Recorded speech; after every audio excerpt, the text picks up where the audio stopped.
At a time when Israel has just declared Amnesty International to be an anti-Semitic organisation, I know I myself have my own concerns about Amnesty International. It's easily overrun, it's easily infiltrated by other organisations. I've seen it myself. I saw it when I lived in Greece. However, Amnesty International has its heart in the right place and clearly intends to do good.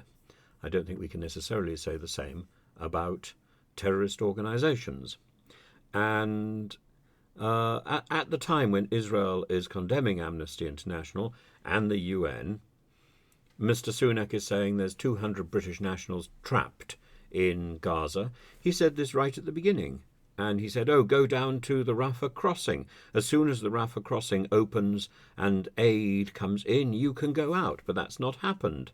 Immediately, he says, when the moment arises, we'll be ready to take action quickly. Well, when is that going to be? Because it's just rhetoric at the moment. It's words, words, words from Mr. Sunak and no action.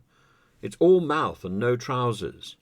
The Hamas militants are getting ready for the next stages of the war. So is Israel. Israeli tanks have crossed the besieged enclave.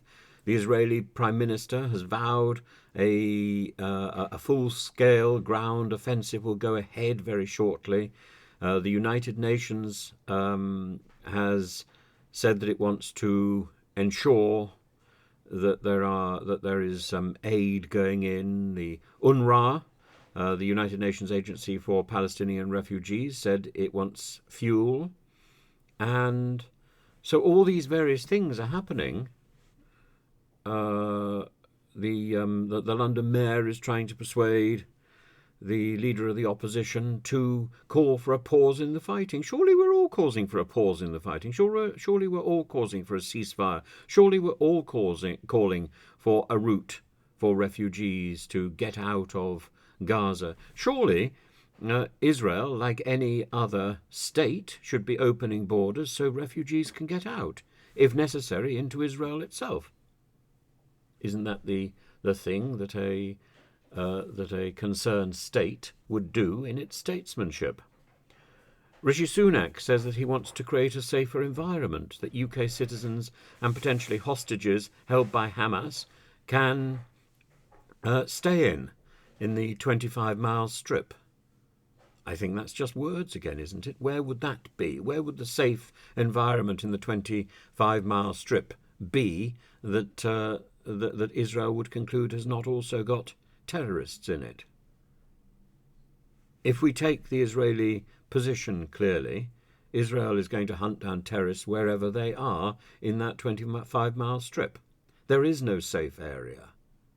The only safe area for people in Gaza is outside Gaza.